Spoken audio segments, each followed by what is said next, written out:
අවස්ථා 3ක් ඔයා ඉදිරිපත් කරන්න තියෙනවා. හරිද?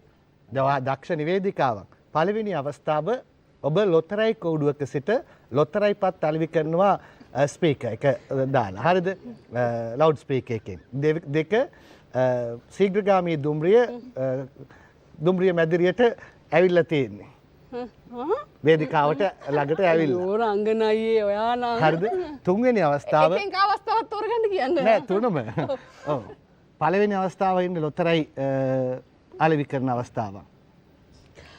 අද දිනවා සිකුරුතරු අදිනවා ගන්න මාත්‍යා ලතරයියක් ගන්න මාත්‍යා මගේ අතින් ගත්තොත් වාසනාවම තමයි අද දිනවා කෝටි 6ක වාසනාව මාත්‍යා ගන්න නෝනා එන්න නෝනා ගන්න අම්මට සිරි නියමයි මම මරු එක්කෙනට දුන්නේ රයිට් වා දැන් මට වගේ ඒවම ඉතින් කොහොමද කොටුව දුම්රිය ස්ථානයේ වා නිවේදන කටයුතු කරනවා දැන් දුම්රියක් පැමිණෙනවා කොහේ වැන් දුම්රි ටික කියන්නේ හරි මහනුවර බලා ගමන් ගන්නා ශීඝ්‍රගාමී දුම්රිය දැන් පිටත් වෙන්න ලෑස්ති මේකෙමද කියන්නේ ඔව් මහනුවර බලා ගමන් කරන දුම්රිය දැන් පිටත් වීමට නියමිතයි සීලුම මගින් කරුණාකර කොහටද කාර්යාලයට වාර්තා කරන්න ඩ්‍රීම් රෝන් ෂැම්පූ ලොවක් පටින ඔබට විශ්වාසයෙන් මෙදා නත්තලට සතොසින් තෑගි වැස්සක් ලක්ෂපතියන් 25ක් සමගින් 1 මිලියනපතියෙක් පවුල් පිටින් මැලේසියාවට රට සවාරී ජයග්‍රාහකීන් 55 දෙනෙකුට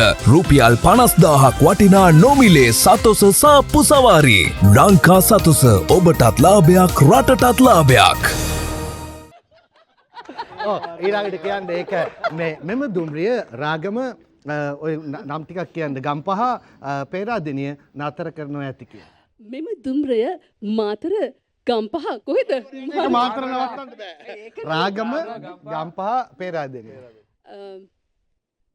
මෙම දුම්රිය රාගම ගම්පහ පේරාදෙනිය යන දුම්රිය ස්ථාන කරා ගමන් කරන බැවින් කරුණාකර මගින් Tamanගේ බඩු බාහිර ආදිය රැගෙන කාර්යාලය වෙත ඉක්මනින් වාර්තා කරන්න. මම කාර්යාලයක්ද මේ නිකන් එතනටම එන්නවා. රයිට් නියමයි. ඊළඟ අවස්ථාව දැන් මේ ප්‍රසංග වේදිකාවක්. හරිද? වට තියෙනවා තීක්ෂණ අනුරාධව මේ දාන්න. අපි දැන් ඇත්තටම ඊළඟ සින්දුව කියන්නේ ඉන්නේ මුතු තරංගා. මුතු තරංගට ගීතයට ආරාධනා කරන්න මේ වේදිකාවේ ප්‍රසංග වේදිකාවේ බඩි පොඩි එකෝ එකක් දෙන්න මොකෝ හරි අවුලක් නැහැ ඔව් ඔයා රෙඩි වෙන්න බයික් එක අරන් ඔයා වේදිකාවට කැඳවන්න. අරන් හරි අන්තිමට ඒක රයිට්. අය ගැන පොඩ්ඩක් කියලා රයිට් පටන් ගන්න. හරි. සුහසක රසික සිත් අමන්දානන්දයට පත් කරමින් Tamanගේ රංගන හැකියාවේ ලොවක වසඟ කළ ඒ අහිංසක කඳුළු බිඳුව නැවත වරක් ඔබ වෙනුවෙන් මේ වේදිකාවේ ගායනා කරන්නට ආරාධනය මුතු තරංගා ඔබටයි.